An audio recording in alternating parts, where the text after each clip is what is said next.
नमस्कार दोस्तों, मैं सुनील कुमार आपका स्वागत करता हूं आपके अपने चैनल क्या ऐसा होता है में। दोस्तों, तो आखिरकार जिस मुहूर्त का हम सभी लोग बड़ा बेसब्री से इंतजार कर रहे थे, नाग पंचमी का, वो त्योहार आ चुका है। एक ऐसा मुहूर्त जिस दिन हर इंसान को, जिसकी कुंडली में काल सर्प दोष होता है, उस इंसान की सर्वप्रथम इच्छा करती है कि वो नाग पंचमी वाले दिन इस दोष से मुक्ति पाए और इस तरह से पूजा का विधान हो कि काल सर्प दोष के दुष्प्रभाव उसके जीवन में कभी ना लौटे।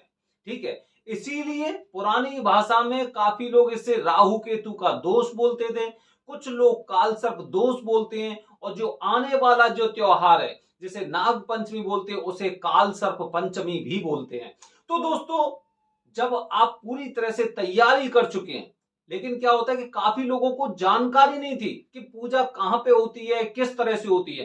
तो दोस्तों, ये नाग पंचमी का मेरा अंतिम वीडियो है इस साल के लिए।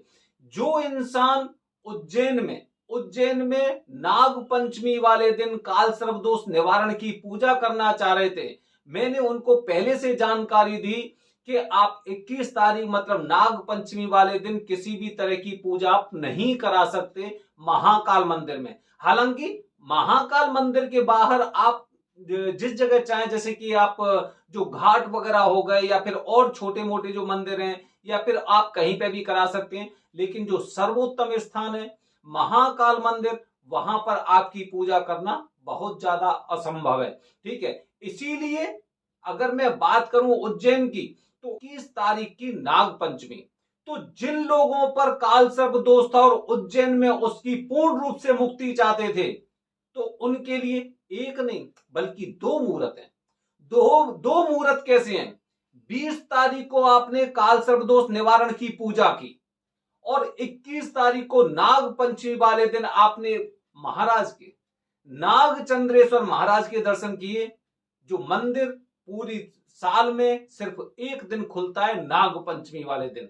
और ऐसी मान्यता है कि मंदिर के खुलने से पहले या मंदिर में दर्शन करने के बाद अगर आप काल सर्प दोष की पूजा मंदिर के जितना नजदीक कर सकते हैं, वो काल सर्प दोष आपके जीवन से हमेशा के लिए खत्म हो जाएगा।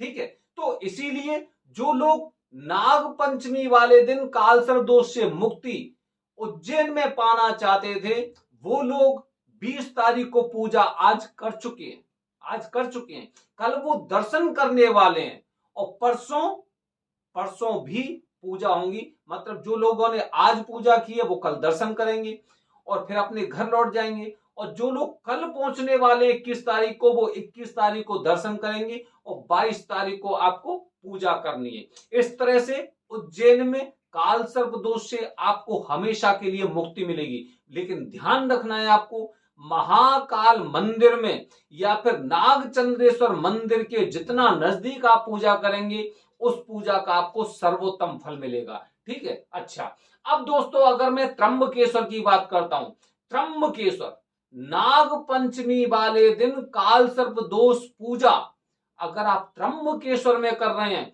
वरदानी पंडित जी के द्वारा, तो निस्संदेह आपकी पूजा आपको सर्वोत्तम फल देने वाली है। क्योंकि आप एक ऐसी जगह पूजा कर रहे हैं जिसका स्थान काल सर्प दोष, पितृ दोष या कुंडली से संबंधित जितने तरह के दोष हैं उनके लिए सर्वोत्तम बताया गया है त्र्यंबकेश्वर को। और इसे हम छोटे तौर पर मैं अगर आपको बताने का प्रयास करूं, तो इसे ऐसे समझ सकते हैं जैसे कि हमारी कुंडली में 12 खाने होते हैं। 12 खाने, किसी भी कुंडली को देखेंगे तो 12 खाने, उसमें 10वां जो भाग होता है, 10वां भाग होता है पिता का, चौथा माता का होता है, 10वां पिता का होता है। तो अगर पिता वाला खाना आपकी कुंडली में मजबूत है, तो निस्संदेह आपका जीवन एकदम आलीशान तरीके से गुजरने वाला है, आलीशान तरीके से। इसी तरह से जो 12 ज्योतिर्लिंगों में से 10वां ज्योतिर्लिंग वो त्र्यंबकेश्वर है।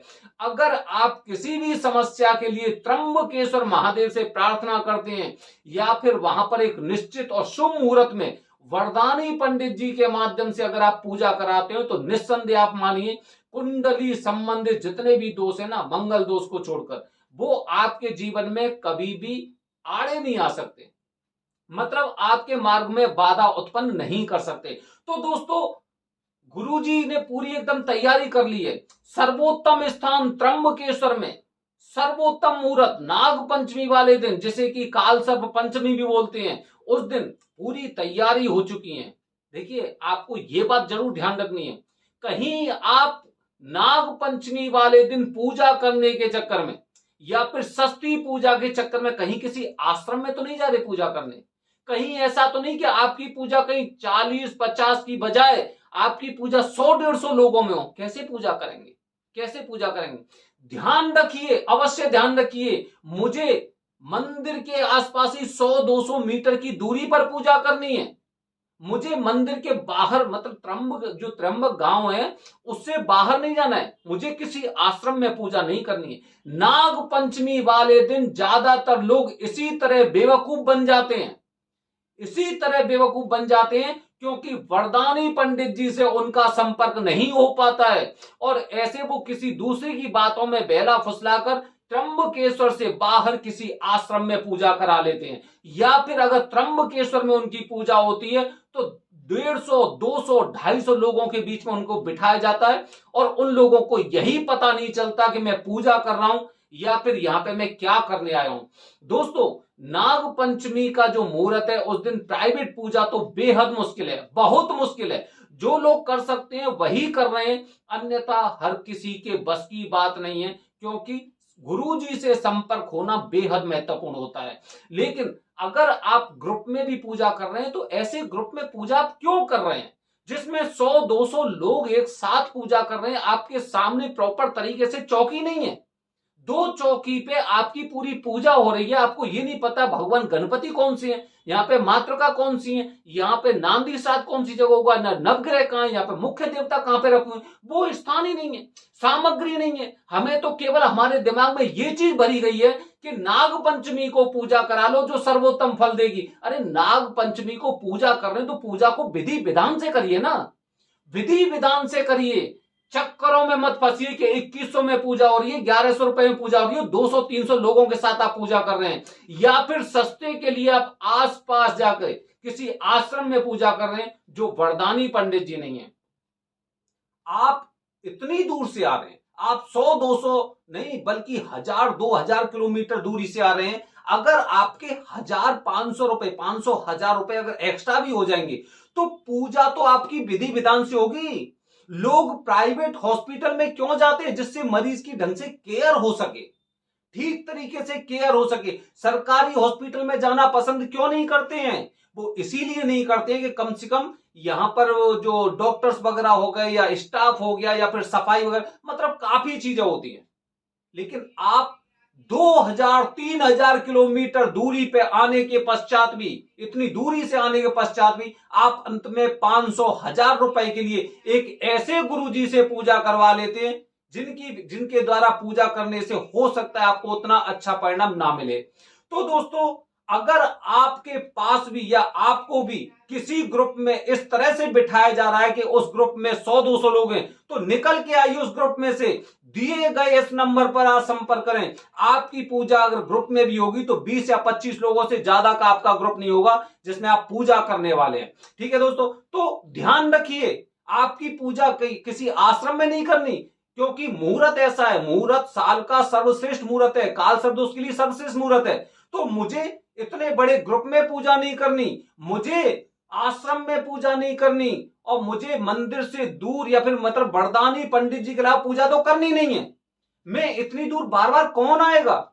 इतने निश्चित मुहूर्त को, जो उचित मुहूर्त है, वो हो सकता है कि मैं उस समय अवेलेबल हुआ नहीं हुआ, उस समय मेरे पास समय है कि नहीं है। दोस्तों, आज क्या हुआ, आज मैं बता रहा हूं, कुछ लोग उज्जैन में पूजा थी और वो लोग, उन्हें पता है कि मंदिर में पूजा होती है, उसके पश्चात भी वो लोग 2 बार मंदिर में, महाकाल मंदिर में घुसे और दोनों बार बाहर निकल आए।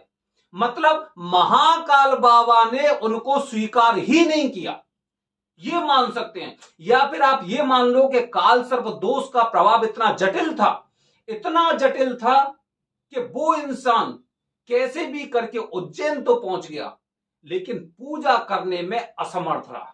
जहां पर पूजा होनी थी, वो इंसान 2 बार मंदिर में घुसा, लेकिन दोनों बार गुरुजी से संपर्क नहीं हो पाया, पूजा नहीं हो पाई, और उस इंसान ने खुद मना कर दिया, कि हम पूजा नहीं करना चाह रहे हैं। समझ रहे हैं?